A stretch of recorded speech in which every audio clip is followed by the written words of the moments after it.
Here. Emily? Here. Paul Nelson? Here. Jack Anick? Here.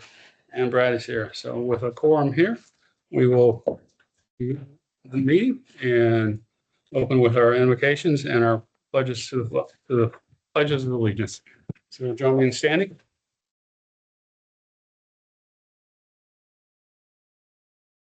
Heavenly Father, we thank you for loving us, caring for us. We thank you for the great country and community we live in. We thank you for the opportunity to serve our community through this board. We pray that you guide us and direct us. Tonight's business would be done in orderly and in a good fashion, that we would make wise decisions that would serve our community and bring glory to you. We pray these things in Christ's name. Amen. Join the pledge to the American flag.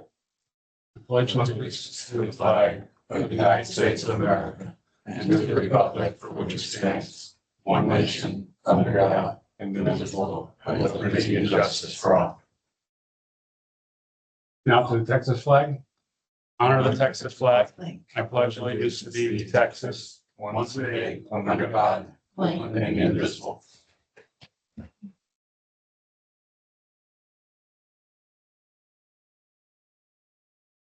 Comments from the public? No comments from the public? Any requests for adjustments? Okay. Consent agenda items 4 through 9. You've had a chance to review those. And have any comments or questions about the minutes?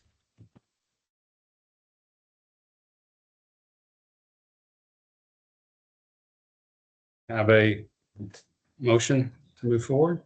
Make a motion to approve agenda items 5 through 7. 5 through 9 would be the. 5 through 9. consent agenda. Second. Okay, we have a motion and a second. All in favor, say aye. Aye. Okay, passes. Regular agenda, Chris, monthly update. All right. Well, we do have a few items to cover on this as well. The next two agenda items. Right now, we're just going to cover the Woodlands report and the Bear Branch report. But the Woodlands report begins on page 21. Nothing out of the ordinary. I will point out that on page 22, the water loss graph on the bottom right, the trustees meeting, we had talked about making a change to that graph just to make the what's it called? Unaccounted for, no, the accounted for water, would it stand out a little bit more? We made a change, but not entirely what we're going for. So we're going to adjust the scale, put on different axes, adjust the scale so you can see a little bit better. But just FYI, that is over there. Outside of that, in the Woodlands and GRP reports, there's nothing else really to highlight. Can you refresh my memory? The contractors, do they have insurance to cover when they drill through our piping? Our, Most of, well, they should, you know, we don't require that? these are not our contractors. These are somebody else. For us. Are there any consequences once they drill into the We water? turned it over to our risk department and they've, so far in the past couple of years, everybody that said us, they've gotten to pay back fully. Are So they followed more closely as contractors when they do business in the woodland? as far as if they do work for us, yes. We also turn them over to the county and let the county know these are the people who hit and run. Basically, a lot of them will drill through it and then they'll leave, or the people that stay there and try to help. We do let the county know because they do have to get permits from the county occasionally. So Thank you. The water loss is still, do we think what we're seeing in February is like becoming the new norm? Or we still think we can get back down to the, like the October numbers? So when you look at February and March, sometimes into April, you're always going to see high water loss. That's because the muds and woodlands water is doing the fire hydrant flushing. So if you go back historically and look at the last 5-10 years, it's always higher in February and March. So I do not think this February is the norm, but I do know we'll be chatting with Eric and Kim here in the coming weeks to kind of put our heads together on what we found and what else it could be. Well, the flushing is accounted for, isn't it? It is. Are you talking? Yeah, I was looking at overall water loss. Still goes into the equation, even though we've accounted for it. Yeah, but it's a small number, right? Oh, okay, it is, but it is not accounted for on our side. So if you look at the table above on the bottom left of page 22, if you look in there, it says dead end. It says Mel, it's supposed to be mainline flushing. That's only river authorities. So the accounted for water loss will be higher as soon as we get the data from Woodlands Water. Okay. But as Eric said, the overall water loss will still be the same.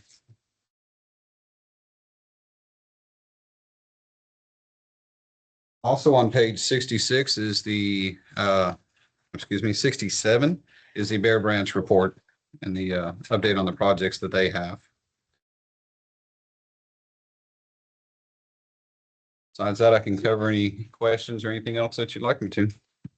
You'll cover 60, so you're including 69, the whole Bear Branch report? I am. Yeah, so the stuff that's highlighted or in bold, could you clarify? So the report says that they're not going to do, they can't do anything because they don't have funding. Which one are you on? 67, last paragraph. Stuff is in high, in 69. or 69, 69, sorry, 69. Well, what they're saying is it was not in the FY 26 budget. Right. And they are putting it in the FY 27 budget, but Congress has not approved the FY 27 budget. Right, okay, so earliest they would have money would be October this year. Not necessarily, because, if you think about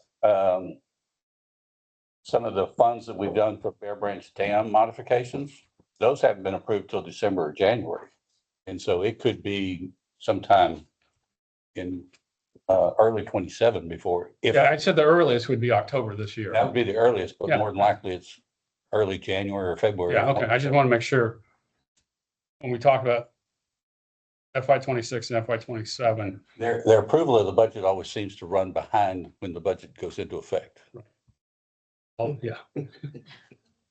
Nobody else gets to do that but then. So, okay, so that means we can't really count on progressing this till probably fourth quarter 27.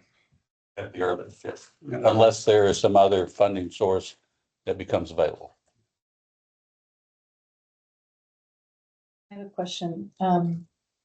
When you say good shape, is there like a range of good shape? Closer to the bad, or are you closer to the really very good?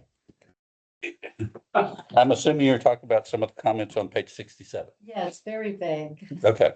Good shape means there's not a hole in the concrete. There's no joint that's leaking. There's no concrete that's caved in. That it's still serviceable.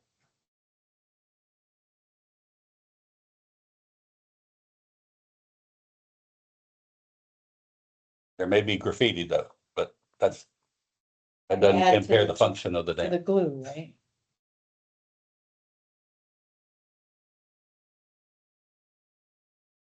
So since you jumped to 67, are you okay with the supplemental now? We can definitely move to the next item if you'd like to. Well, it's pages before. Right. Right. So that is, Just go by the agenda. Which is the next. that's agenda item 11. So there are several things under number 11. So the first one is page 66 and the schedule for the tier 1 water line projects. Several questions had been asked, not only at the trustees meeting, but at the MUD meetings last month as to what's the anticipated schedule. One of the questions was, when do we want to try and have the supplemental agreement approved? Our original goal was March. We didn't get it delivered in time for review. And so we know that there's election coming. Several directors have mentioned maybe the decision on the supplemental agreement should be deferred until after the election, until the new directors are seated. We're fine. This schedule is based on that we're coming in after the new directors are seated. There'll be some sort of orientation about the projects, and then brief them about the supplemental agreement and what has transpired on specifically the water line projects up to date, and then work towards a approval of the supplemental agreement. And then from there, then it goes to the SRA board for getting the agreement approved, because you all would, the MUDs would sign first. Then our board would also deal with the bond offering documents that Adam would prepare, and the official, first they'd see a preliminary official statement, then they would see a final official statement. Then it would be put out for bid. Adam's firm would seek the offers on the bonds. If that's the decision to go forward, there would be a bond sale in September. Closing would occur in October. We would advertise for engineering for the Woodlands Parkway project October of 26 to solicit for statement of qualifications for engineers. Then once we have money, then we can start pursuing easements on the town center water line. That's estimated to take 9 months. Town center engineering design would be complete by December of 26. The new rate, because of the bond sale, would start sometime early January of 27, probably January 1st. Preliminary engineering for Woodlands Parkway water line would commence around February 2027, because we would have selected an engineer, they would have gotten their contract approved with our board, and we would be moving forward with engineering design. And remember, engineering for the Woodlands Parkway would be part of that first tranche of funds with the bonds. Advertised for construction of town center water line renewal project, July of 27, because that's when we should be complete with easement acquisition. And then board approves town center water line renewal construction contract. That project would run roughly 18 months. And then final engineering for the Woodlands Parkway water line should be complete around January 2029. And then 3 to 4 months after that, assuming no easements are required, that project would go to construction, and it would also take about 18 months to complete. So there's a significant timeline just keeping just those two projects, the tier 1 projects, moving. This is really good. Lots of good information here. Appreciate it. Yeah. All right. That's related to that. There are two other things that relate to the supplemental agreement and some of the questions that had been asked by some of the directors. One was waterline estimating. You should have a copy of an email that's dated April 14th at 9:33 a.m. Not going to spend a lot of time on it, but just to say, this walks you through why there's a difference between HDR's estimate and why SRA has a different estimate. And I'd like to think it's self-explanatory, but we'd like you to look at it. And then if you have any questions, pass them to Eric, and we will work to get answers to you. But this,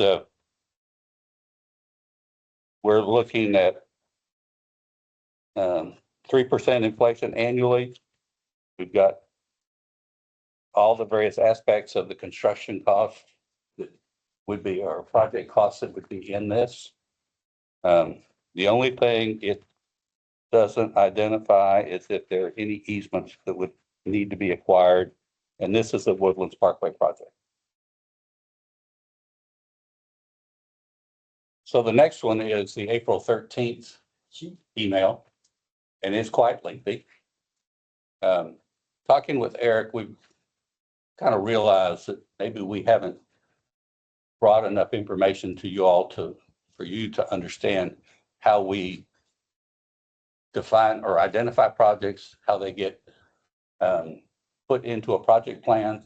This document talks about what we do to define a project, the different phases a project goes through. You know, we have conceptual, we have preliminary engineering, we have final design, we have bidding phase, and then we have construction phase. And all of that is identified in the 8 or 9 pages that are attached to this as to all the steps that we go through to take a project from each step into the next step. It also talks about, trying to think, we give you a basic understanding on the purpose and the concept of how we go through the projects. And this is regardless of whether it's an R&R project, because typically those are significant. They're more than a couple of $1 million, or even the big capital projects that, whether it be the water line project or even the potential wastewater treatment plant replacement or repairs. So this should give you pretty significant idea of how involved this is. It also talks in the various phases. It identifies what our contingencies would be. The engineer is putting in their cost estimates, and each phase gets an update in the cost estimate. And then when you get into design phase, we have a 30, 60, and a 90% milestone that the engineer has to bring to us and talk about the project. We're asking them to update those cost estimates at each milestone. And then when he delivers the final product, he's given us a final cost estimate. And that's the one that we take and put in the bid documents that say, this is our estimated cost. So do take a look at that. And also, if you have questions, shoot them to Eric and we'll be happy to answer those. The content of like pages 2 and following existing from your internal documents already, or do you write this for this? Well, this is how we function. It hadn't always been fully identified on paper. Send us electronic copies of these. Great. Any questions or Eric? I mean, for Ed? And then the final item, which is the real agenda item, the supplemental agreement, we'll leave to your conversation with the attorney. I mean, this, for the most part, we've been advising just to client to their timeline for the June, July. I believe if you look in the back, you can see the red line. Really the biggest change from what I know from the previous part is if you look at Exhibit A, it's just shifting the one of your projects. I believe it's the Parkway supplemental lines, just moving it from that tier 1 to that tier 2 position. So if something were to change in the project, they found something outside of the scope of what's listed here, what would happen? Would that have to be funded somehow, some other way, or?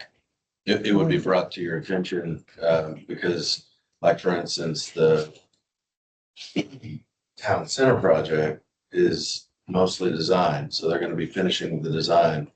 And there'll theoretically be enough money with contingency with the first tranche to cover any of that contingency. But the engineering for Parkway, for instance, hasn't been done yet. So once that gets further along, kind of as he spelled out in that memo, at the end of that process, they'll have a better idea of what the expected construction cost will be prior to going into the second tranche, which will include the construction of that project. So that will give you a little bit of assurance before you sell the second set of bonds that you're going into it with a better number at that point. But the engineering needs to be done to get from conceptual to, a more refined project. Are you also talking about something that might happen during construction? Yeah, and just the scope, the scope is very defined in the Exhibit A. And I'm just wondering if that limits what you do, but if you find something else. Well, the scope in Exhibit A is general enough for us to say, from this point to this point, there's going to be water line replacement. And we know of certain things that we're going to encounter, several streets to cross and probably a few driveways. We haven't gone out and counted them. We also know that we're going to go 100 feet either side of each intersection on the side streets, so that as other lines have to be replaced, we're not having to come back into the intersection. That part is known. But if we get out there during preliminary phase and do a geotechnical investigation and find out that all the land, all the ground under the grass is quicksand, obviously that would change how we design the project, but it wouldn't necessarily mean that that's not changing the scope, because we're still trying to get from point A to point B.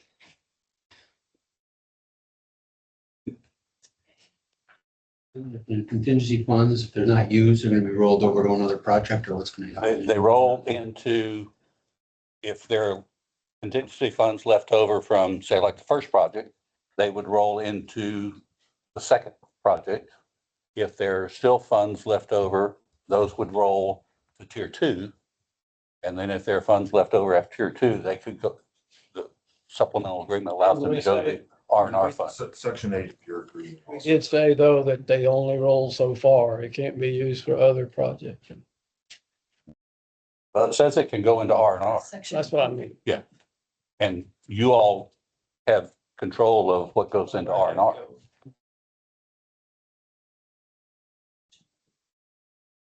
It's just a clarification. This is a legal agreement between Railroad Authority and the MUD.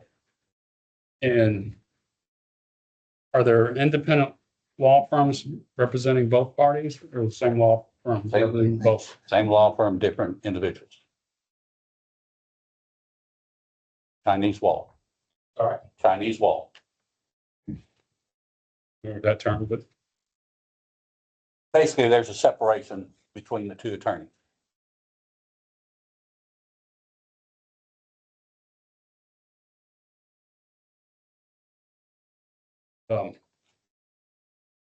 like I know you've talked about having an all directors meeting to give us more a chance as a group of directors to interact and answer questions and have an open discussion prior to the vote. We're still talking about doing that. I think it's still on the table. Yeah, I think we need to get the new directors in, probably ideally go through some of the numbers in May. It's all gonna be new to them. And so I think, late May, early June, would probably be a good idea to try to get folks together. Because the question at hand would be, that's being asked is what is the resultant effect on customers, for each tranche? Which I reported preliminarily on what that is, and then I know Adam will be putting together a more refined, because that was done, I think, in January, I want to say. So that'll get updated, so you'll have up to the minute numbers probably in May. So we expect to see those numbers in the May MUD meeting. Correct. Okay. Then from there, we can talk about putting all months together. So if anybody has any additional questions prior to voting, you got an opportunity to submit them to you. Review in May, vote in June or July. Correct. Okay. Clear on that? Okay. I wrote a note to Brian asking him the various options, how to finance this, and he did respond with a nice note back to me. And this may be, I had to look it up on my bill actually, but we have a mud infrastructure renewal fee. Mhm. That would be the same if we had the water, that additional charge for that as it would be if we added it to the actual water bill, right? That is the water bill, yeah, that's the I mean, same. that's a separate line item though. Correct. Right. Correct. For transparency, back in February, when the GRP was lowering their rate by 11 cents, we equalized that same 11 cents, pulling it out of the surface water fee and putting it into that line item. So at that point in time, there was no change in water bills related to that change, but we wanted to separately show it on the bill. And we're accumulating that right now, which will go towards this effort once it occurs. I mean, when we talk about 47 cents or whatever it is, That 11. that's the line item we would add. Correct. To. Correct. Well, I mean, theoretically, that was, if that's the direction that. I mean, that seems to be the transparent way. I mean, it's gonna be the same amount either way, but that way is actually attributing the cost to the actual cost. Correct. Right, we're good. So folks can follow what, infrastructure renewal is happening. So that's maintaining it separate from what we pay for the water we buy. It's still on the bill. It's just, it's shown separately. So I would expect in May, we would see, part of the follow-up discussions would be Brian's answers back to you and the numbers that go with each of those options. Yeah, I mean, number 4, he talked about here is he utilize all or portion of upcoming SJRA excess revenue refund to be received by the MUDs in April, May. I suppose we're gonna know what that number is. They reported that back in January, February. February, I think. We already know what that is. Yeah. Do we know what that number is? I don't have it all. I don't have it memorized for MUD 7, I think it's like 400 or 500K. something like that. That sounds about right. And then he talked about combining different options, put that money there and then buy down the rate and other things. So those. So I think all those should be, when we talk in May about. I would have them all on the table. And of course, you talked about, tax taxes, and you and I talked about it, and I think you and Eric had a conversation that, you know, this might be small enough that we don't want to do that here because we're going to be possibly going out for a bigger amount. We don't want to keep paying the taxpayers for that, but still ought to know what the number is. Sure.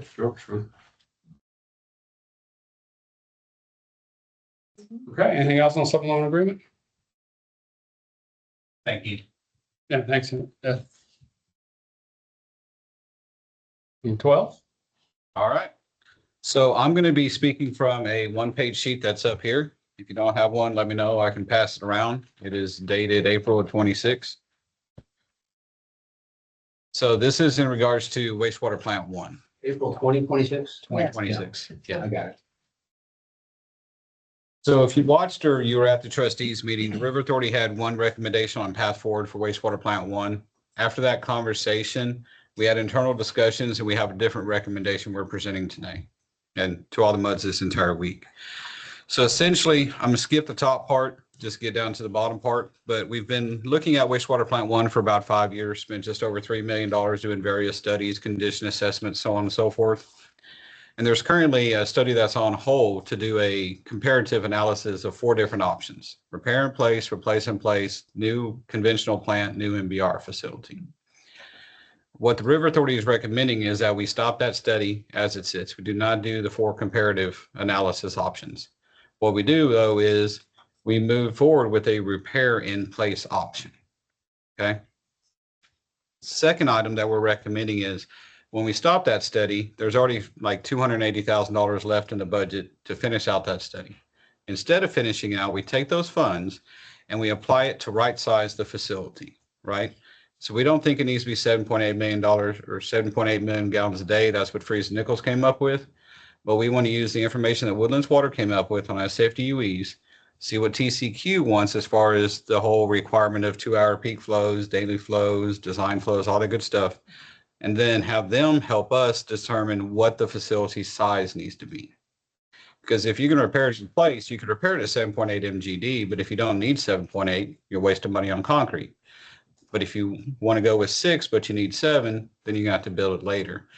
So item 2A is to spend some of those funds to get with the TCQ and the consultant and say, get with TCQ and tell us how big this facility truly needs to be. And of course, that's working with Woodlands Water and the MUDs as well. Item 2B is to go back to the HDR study, if you will, and develop a tiered repair strategy for wastewater plant 1. This tier would be basically, they'd say tier 1 needs to be done in the first 5 years or in the first 10 years, whatever it may be, based on the condition assessment. And that would essentially be just like the HDR, just like you talked about with the water lines, that would be a bond sale. So it would say, in other words, to repair wastewater plant 1, because I do know we have 2 or 3 things out of service and stuff that needs to be repaired immediately. We would say that those would be in tier 1. And that's all we would do unless something craters in the first 5 to 10 years. So this would eliminate the need for land acquisition? This does eliminate the need for land acquisition. Now, I will do a caveat of if the MUDs would like us to still look at land acquisition, not for today, but for planning purposes in 20, 25, 30 years or so, that's always on the table as well. But yes, this repair in place option would go into like the aeration basins 1 and 2 that are out of service. We would come back and say, we need those fixed. We need actually replaced. And we'd be looking for funds just like the water lines to replace those. Headworks needs some work done. Essentially, everything you saw in the condition assessment, we'd be looking at that, asking the consultant, when does this have to be done? So it doesn't, you get the service life and it doesn't fail. Put that in tier 1, tier 2, tier 3. And we'd be looking for tiers to go for about 20, 25 years or so. So that's the recommendation. Yes. Does the TCEQ typically regulate, or they would be the final approval anyway? It would be. And so you're just going to them and telling them, this is what we have, what do we need to do? You got it. Why didn't we start there? Just curious, because I'm simple. With the repair in place? Just, yeah, with TCEQ, just Well, there were conversation. conversations that Freeze and Nichols had originally, but then also when you talk to TCQ, you have to take into consideration Howard Hughes and just there's a lot of other stuff that comes with it. But they did, Freeze and Nichols did confer with TCQ to say, okay, what does this facility look like, need to be? Now, mind you, also, when they looked at it, it was about 3 years ago. And TCEQ looks at a 5-year history. So when you go back to 22 and you consider 5 years back prior to that, you did have a lot of rainstorms. You had around the time of Harvey and everything else. Now, when you're in 2026, you look back 5 years, you're going 21 to current. You haven't had Harveys, Memorial Days, tax days, and stuff like that. So in those solutions that they give, we'll not consider those because they're only going to be going back 5 years. Unless the TCEQ requires it for some rhyme or reason.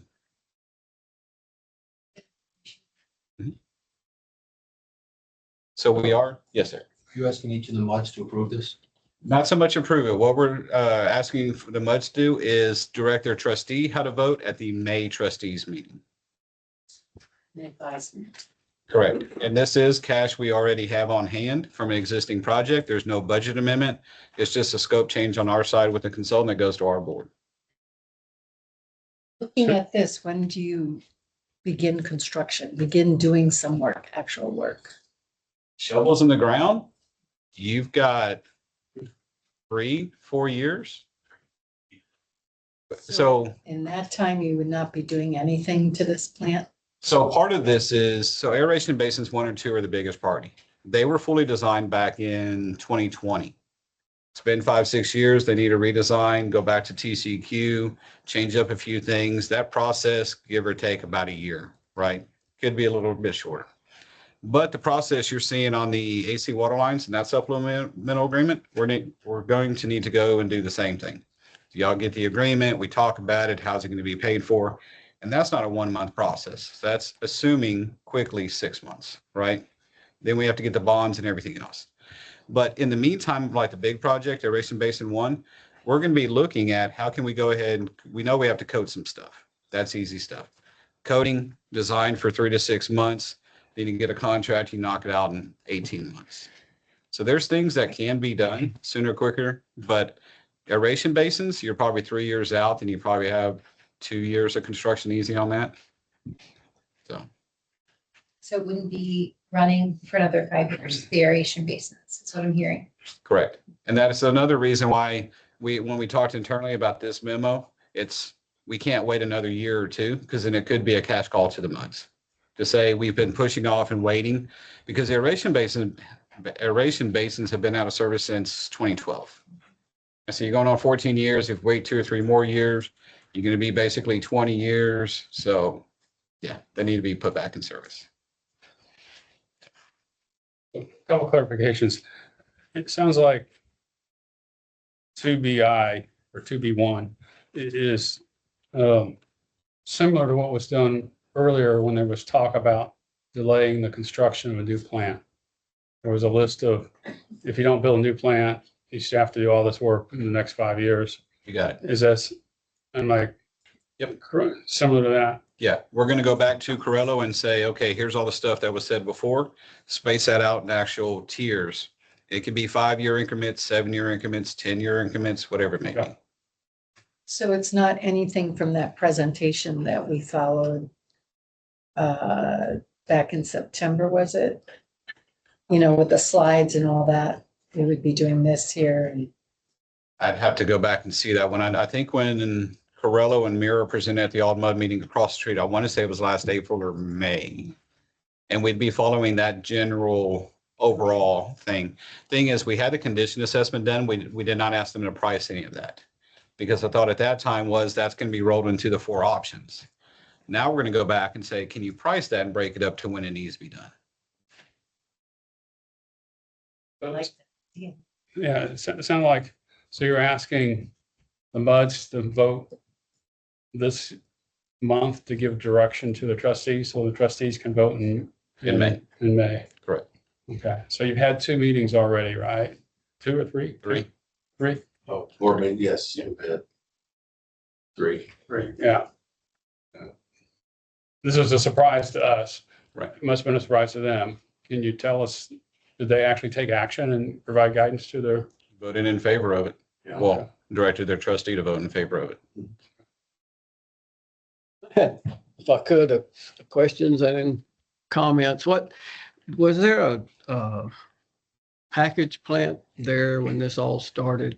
before they built this plant? Plant one, In the very beginning. I don't think so. Plant two and three, Would have been the seventies. yeah, so. I mean, so the plant's 50 years old. Yeah, the original plant was actually, I think, owned We by. didn't build houses till we had some sort of place to treat the waste. Right. Or 50th anniversary. I just think my big concern, the key statements in here for me, and I haven't had time to read it real clearly, but the construction costs have greatly increased. And they're 5 years increase since we started this discussion. And if, I don't see any sign of it going down for parts and labor.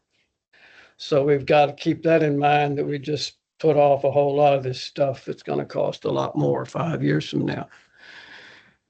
I also think that,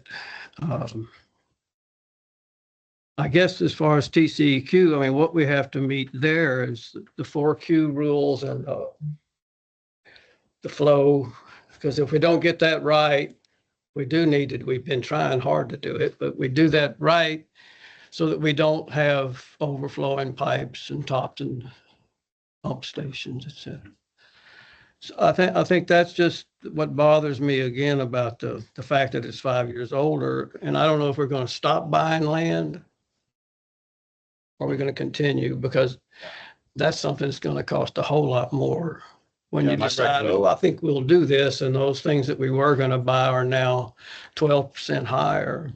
Or if something you can't buy or, you know. Yeah, give them are a they main built on. on top of it? My recommendation aside from this is that you do buy the land, because at some point in time in the history of the Woodlands, the land will be needed.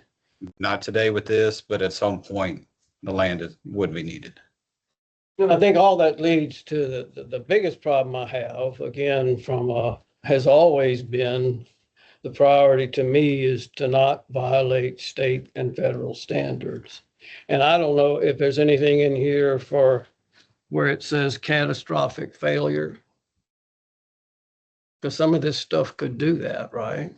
That's actually covered in the original contract, which is a cash call. So if there is something that's a catastrophic failure, we just come back and say, we need funds for this. You have to fund it at that time. You got it. Meanwhile, we're putting a little waste in Spring Creek for a while, We'd find a way, so it wouldn't be a while. probably on the front page somewhere. Somewhere you don't want to be either. We can't do it any faster. Can. We could Yes, expedite some Except of it, start but now and do it all. yeah, there's, last 5 years was unintentional, right? Going back and forth. This is basically meant to get off a dead center, move forward so we can move quicker. How much time can you take off if you expedite? Yeah, we'd have to get into it to see, just depending on the aeration basins already being designed. That's going to be the quickest to get to it, but a lot of it's really going to depend on when the contracts are signed, when the agreements are signed. Because if that process takes a year, I mean, you're already going to be behind quite a bit, so. We could run a lot of this concurrent as well. Well, like, for example, if you authorize it, we could start updating the design of the aeration basins while we're working on the supplemental agreement. But the Yeah. aeration basins wouldn't move forward until the supplemental agreement was approved. And so one thing to note with the expediation as well is back when we did the sixth and final accounting in 2017, there was $2 million put into future facilities fund. That is allocated to the aeration basin replacement project. So we have cash on hand. So go back to what Ed was saying is if y'all said, yes, we're going to do this, need, 6 months to get the bond sold and money in hand, we could take that $2 million cash we have on hand and go ahead with the redesign and other projects as well related to it. So. That was going to be my final statement. I appreciate the opportunity, but I think that was my final thought, that is, again, we've sat here for 5 years waiting to see if we're going to start or not. And I've been waiting all along to see, let us start. I mean, we need to, all this piecemeal things, you can't get them done by waiting to see if that's going to be our attitude or we're going to do this. So I would like to see us, the MUDs get an opportunity to be told on a regular basis what piecemeal work's being done. I agree. And I think that's why the tiered strategy comes into play, much like with HDR, you know, these two lines, timeline Ed put together, you're seeing what's being done.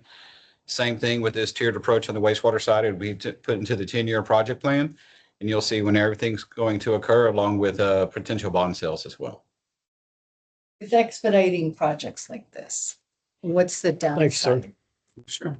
I mean, I forget the old saying, but the quicker you go, there is some potential quality, some mishaps, some unknowns that occur.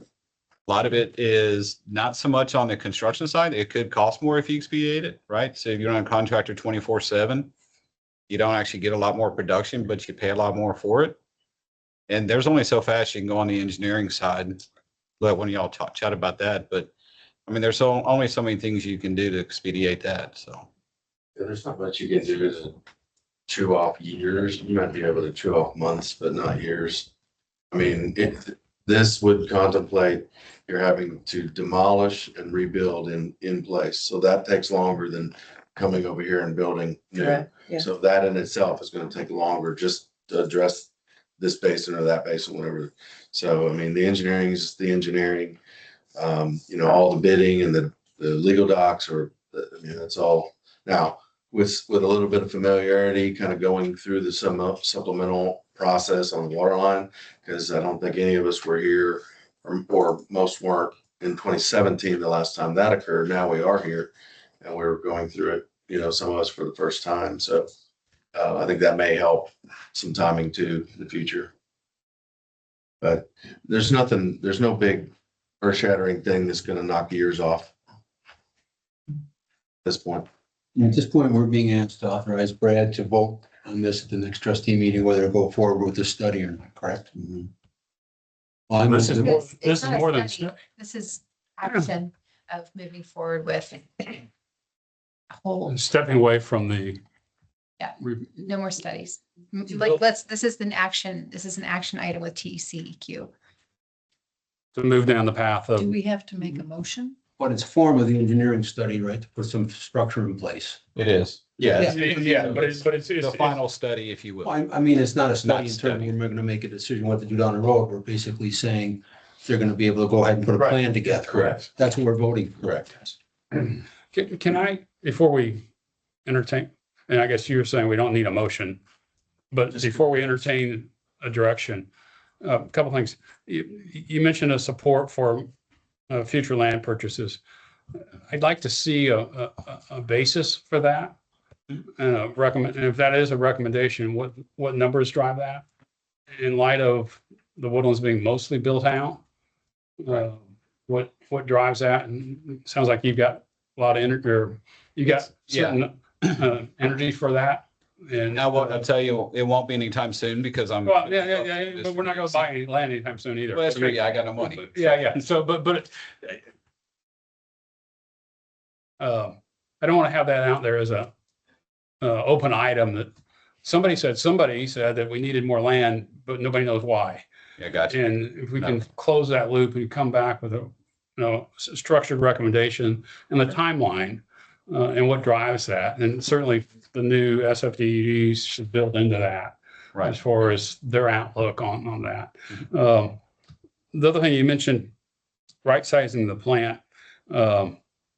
I guess this wouldn't preclude the additional equipment as needed to handle either the base flow or the 2-hour flow. I think one of the big things that Right. Corello, as others have highlighted, was the potential implementation of basins, retention basins, so that you could leave the base plant kind of sized like it is, but you get retention to help mitigate the 2-hour peak flow. Overflow. Yeah, equalization basin. Yeah, thanks. Now, we don't have sites, so if we look at this and TCQ just hypothetically says your plant has to have a 2-hour peak flow of 24 MGD. And then they say, or you can put in 2 million gallons of equalization basin and your plant could be 18 MGD. We say, okay, like before, let's do the equalization. To do that, we'd have to go buy land. Yeah. Which then comes into play, need and everything, it makes sense there, right? So You all ought of that, to be able to cost that out and say, is it cheaper to buy land and build holding tanks or expand the plant to 28? you got it. Okay, So all that rolls into each other and Yeah. TCQ will be looking at that. Yeah. So, okay. our consultant with TCQ looking at that. Does that help kind of address some of the concerns about violations or?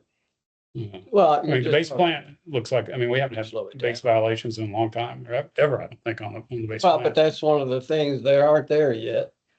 Yeah. And that's what I'm saying, if we're gonna do this in that kind of piecemeal, I'll say piecemeal way, obviously, if they had a few million gallons, we can hold back for a day or two before we start treating. That's fine and one approach, but we need to start building tanks or holes in the ground, however you're gonna do it. Tanks. That groundwater, something else.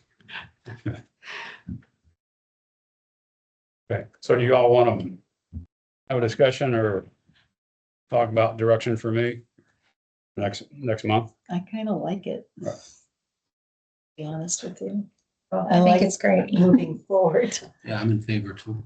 I think it's important that we get this off the ground and, I did have a question about that retention tank that they had proposed at the,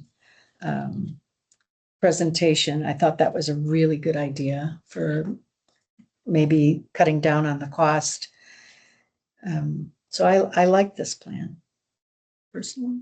Well, Definitely action. I believe we're holding off way too long. So this is a step in the right direction for rehabilitation. Thank you for bringing it forward. I vote that you move forward. Okay. I'll reflect your concerns and Well, make sure we don't. I guess I'll just, rather than vote, I'll just say that I've been against this for 5 years and I really haven't changed my mind. But I also think it's a rational approach to us, to end it. In other words, I think that's kind of where we are. And again, I just want to start in this. I would say I don't support it so much as I don't object to it. Is that like abstaining or something? You can do that. Okay, I appreciate everybody's input Yeah. and we'll Thank you. see how the trustee meeting goes next month. So will you bring anything more than this to the trustee meeting?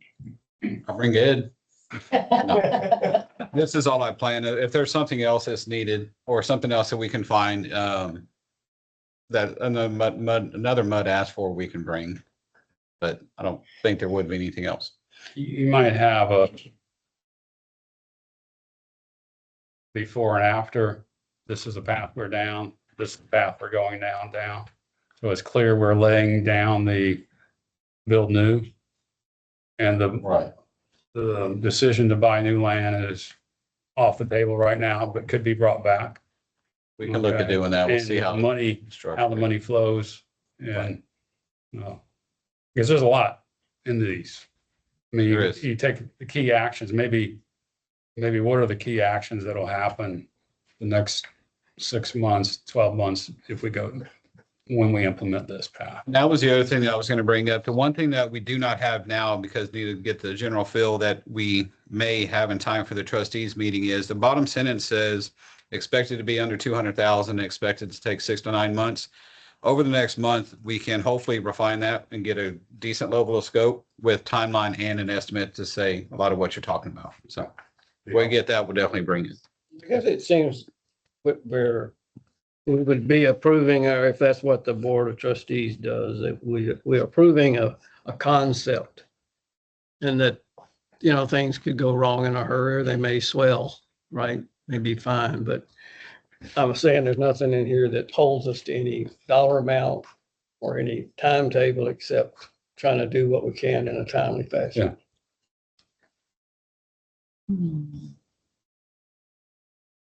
Yeah, I think that's item 12. Item 13, I think we kind of covered. We did. Yeah, that's what got me. Yep. Okay. Bernie. Hi, everyone. Really, the biggest thing is an election reminder. Believe your early voting period is going to be from April 20th to April 28th. And May 2nd is going to be the election day. You're running a joint election with Montgomery County. And that is all I have. Don't worry, Brian will be back. Thank you. And we have one location in the Woodlands. For early Oh, voting. where is the election? At the library? Well, if you look at the day of the election, there you go. It's a Saturday? Early voting is It's the Mitchell Library. is early in the Mitchell Library. Well, you can vote anywhere. You can vote, In the yeah. early, I'm talking about. Only late with the second. location, the Mitchell We Library, go to the library, You mean, everybody. over on Woodlands It's in, Parkway, Ash Lane. oh, And May 2nd is at wherever your precinct is assigned. They've consolidated most precincts, Right. the two together, Consolidate. but. Yeah, I'll put an ad in for the county, go to montgomeryvotes.org. You can find your Yeah. voting location. You doing the next one too? Well, I guess it's more or less for him to present. Yeah, I can take 15 and 16. After 11 and a half years, our team, our special district practice has decided to leave Baird and move to an independent firm as ourselves, doing just specifically special district work. It is an amicable separation, and there is a letter in your packet also up here on page 70, just indicating the amicable separation. After these 11 and a half years, which has been great with Baird, we've educated them. They've become a big purchaser of municipal debt in Texas. And so as an advisor to all the districts we represent, Baird cannot be a purchaser of those bonds. And so that is a partial reason for our separation. And so if you look, you should have a updated contract. I know in the packet, there is a generic form contract, which is not for you guys, it's just for a typical district. This is really your form contract. It is identical to what we had when we were at RVC, what we had at Baird, and now at Cedar Creek. I'd say there's two changes, one being the name, obviously. The other, if you flip to the second to last page, it's Exhibit 2.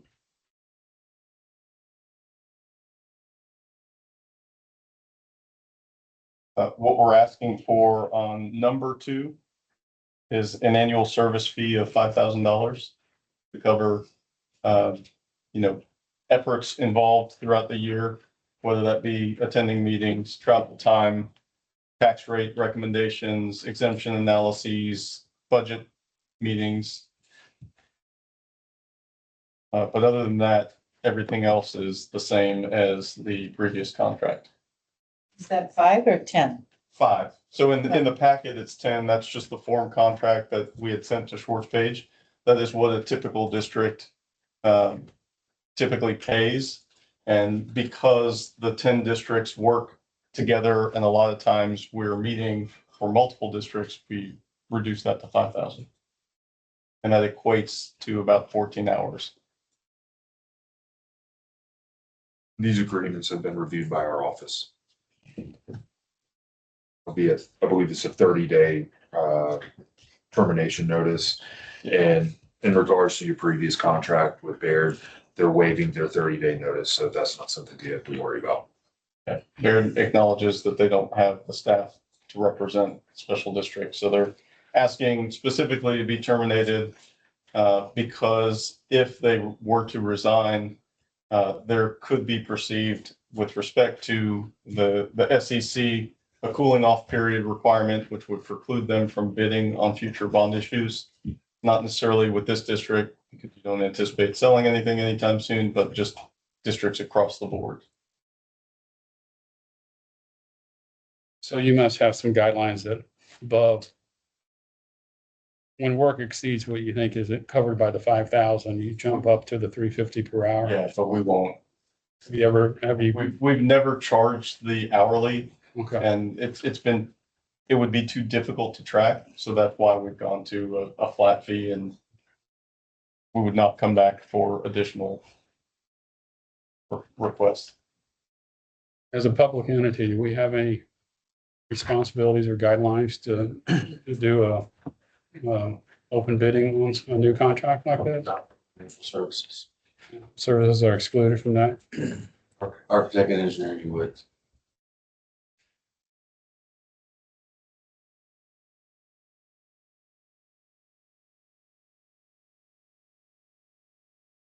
So we take action. So we have a, Motion to terminate the Baird contract first, and then another motion to enter into the Cedar Creek.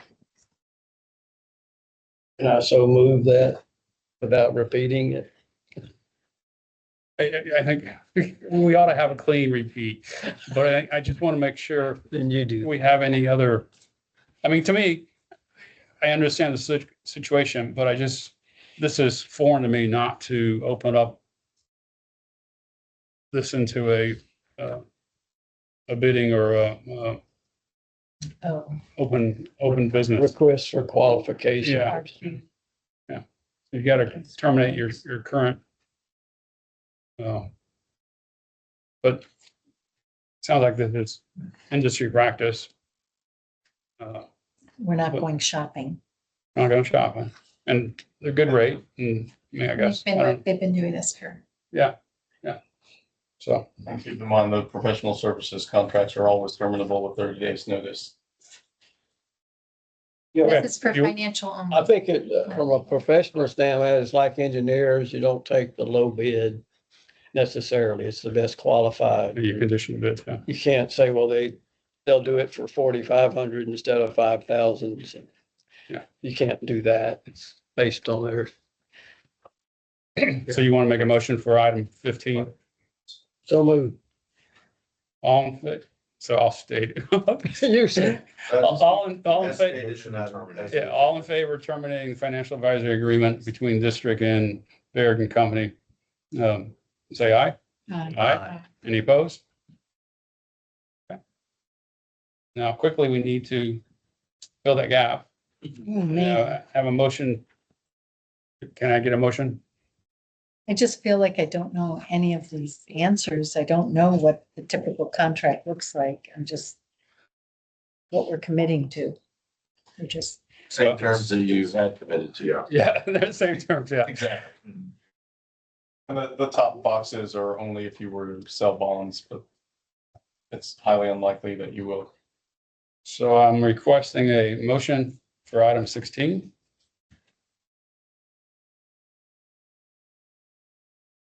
Paul, were you good for that one? Yeah. Okay, so just to summarize, we have a motion that approves and executes the financial advisory agreement with Cedar Creek Municipal Advisors. This will be the replacement for what we have there, and it's consistent with the paperwork we received tonight. So all in favor of moving forward with that agreement, say aye. who Aye. signs the agreement? Right. Right. Now you know. Any opposed? Okay, that passes. Sorry to ask Oh, the no, question, no. but I just want to make sure No, they're good we're doing questions. due Anytime. diligence, okay. Okay, Eric, 17, GM report, Yes. pages 103 and following. We've covered quite a bit already. Just wanted to point out some things in the packet. Our ditch work is progressing nicely throughout the Woodlands. There's some picture examples of some work that's being done, particularly in Mud 7, where there's 4 pipe failures and voids that we're working towards at the moment. So that's moving forward. Our ditch crew is also actively busy cleaning out siltation and cut back on several of the ditches. And we may have some things to show you here in the next few months in terms of if anyone wants to go take a look at what we've done. We'll put some picture packets together as well towards the end of the year or end of the fiscal year to kind of show you what we've done. We're accumulating those pictures and data as we move forward. Also in our packet in the GM report noted that we did about 1,600 work orders across the Woodlands last month. So I wanted to point out that Maureen has served 28 years at Joint Powers and Woodlands Water Agency. So Congratulations. That's a good question here. I just, all this work that you've done, it looks like it's all in the southern part of our model. Is that right? Down by Flint Ridge, down in where Paul lives? some of that, actually, we did significant amount of clearing cutback in Mud 7. That's what it started. And then some of the pipe work was kind of scattered. We do have a spreadsheet that we're tracking of work to be completed versus work that has been completed. And we're putting that together in a presentable format so that we'll probably start, now that we have some momentum and we're almost halfway done, we'll present that probably next month. Is that tied to your GIS system? So we see it on the map? It is, yes, for the most part, it's close. Yeah, that's our intention. We're working with our GIS programmer to make that happen. Our contractor is using the database that we created, but in terms of cleaning it up for presentable ways, we're not quite there. But yeah, we'll be able to get there where we'll be able to show you a map. It'll be, color coded to siltation, pipe repair, clearing cutback, and show kind of if you recall, we rated the items green, yellow, orange, red, and you'll kind of see what is done and what's left and that type. And that's what we'll use going forward to continue to monitor, let's just say the oranges, for instance, or the yellows, did they get worse? And so year over year, we'll be able to utilize that as our tracker as we go out in the field to do our annual look. And even our crew, which is actually kind of cool, they've even, as they've gone out to do some of the work, they've actually found some things that we didn't see, or have evolved since then, which is really good. So more to come on that. That's pretty much it. We included a thank you that we received from a customer. I always like to, as you know, we try to put those in the packet. And with that, I'll kick it to John for communications update. Afternoon. Refer you to the communications report on page 115 to 119. I want to zero in on page 116, which are the results of our latest annual community survey. So here you can see various results, highlights. This is not the entire survey here, on knowledge and opinion levels. We are also bringing forward stats from our last all 4 surveys that we conducted since we implemented the strategic plan in 2022. So we want to look at not only where we are now, but how we're trending over time. You'll note that you won't see 4 surveys reflected in the results for each question. That's because we have adjusted questioning over time, and we don't always have an apples to apples comparison. That's why if you see a year missing, that's the reason. Also, a note about methodology: we enhanced how we disseminated the survey, the design of survey this year to be much more inclusive of the full spectrum of our community. Where before, I think we were tying too much into folks that are already in our communication stream. We did some things to better reach folks outside of our mainstream who hear from us less. Let's attribute most of this improvement to its dramatic numbers. Is it just more communication, more publicity? That's a big part of it. That is the primary part of it for sure. Fall of 2022, it was right before I started, the trustees created a public education committee that identified a strategic communication plan. We updated that with you a couple months ago. Every year we look at it, and in that strategic communication plan, that set the framework for everything that we do. So, from quarterly subject matter that, would be make sure that we cover, and then within those general subject matter, that kind of guides us into what content that we put out. And then over the last year, we've added social media to that, which we weren't overly strong in the first couple of years, where we recognize that there's a large majority of folks that, everybody in this room gets information differently, whether it's email or the newspaper or social, whatever the case may be. So trying to diversify in that form so that we can hit more people. So we've expanded on that over the last year as well. Just to complete that point about the methodology, it's important because the expectation was with reaching a broader audience that we would see a dampening of results because we were going to be hitting a lot more folks, respondents that aren't, again, in our normal communication stream. That was not the case. We saw an uptick across the board in knowledge and opinion levels.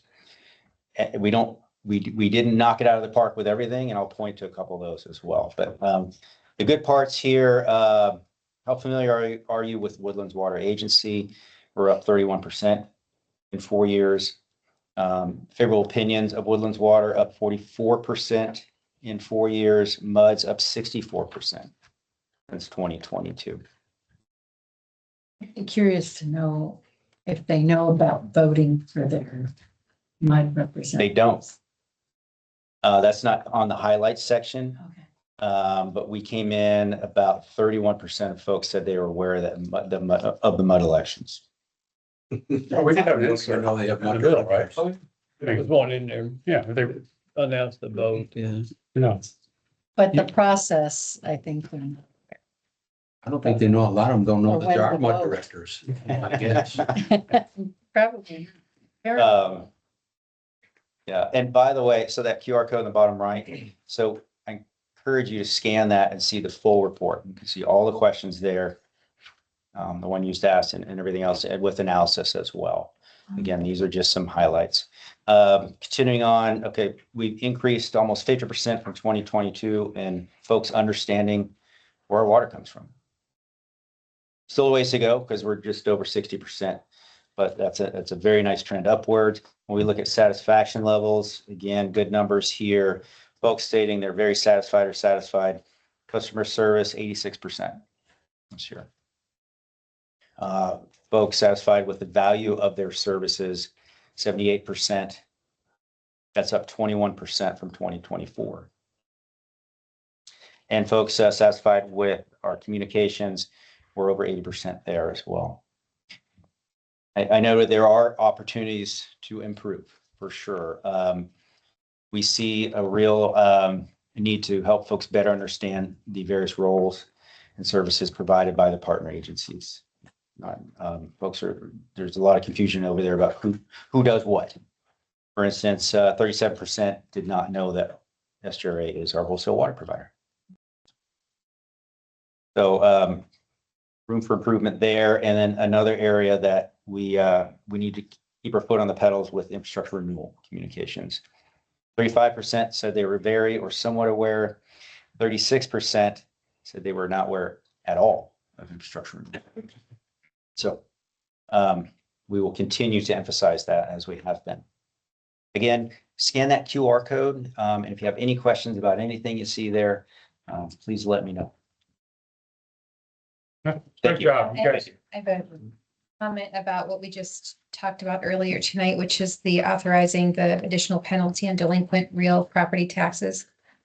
Is there a way that we can somehow advise people that, just to pay them? And then when that does come out, that their bills are coming? We put it on we send out May notices Okay. every year for the real property, and there, it's on that notice that as of July 1, attorney fees will go into effect. What percentage of people what number are delinquent? It's in your report. Sorry.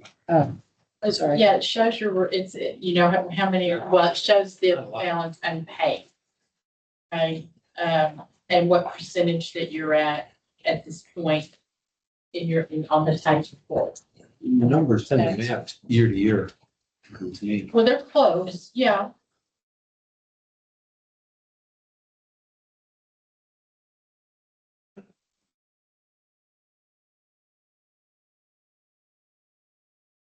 All of these people? Yeah, I'm looking. 18. Page 14. Oh, yeah, even close. It'd be a bunch. Total collected 98.07% collected so far. Yeah, so we're a little bit ahead of last year. So do we have any idea why? Is it affordability? Is it just neglect? all of the above. Very few taxing entities that hit 100%. We make the phone calls, you know, to the people in business, personal property. We've already started researching because their attorney fees are already went into effect Yeah. April 1st. Okay, so we try and collect as much as we can up to that point, so they don't have to pay it, but you know, you can always try and get a bit of it, but you can't make it.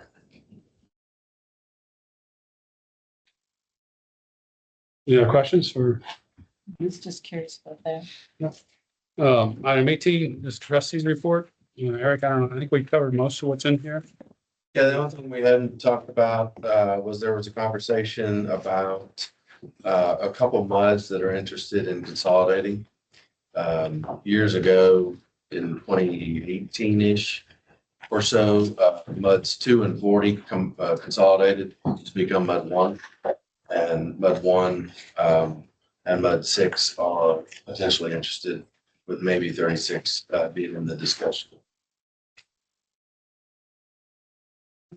Yeah, that's good information. You haven't read it. At least I didn't know. Would that be advantageous for those? Yes, spread the cost. Blah, blah, blah. What is the motivation?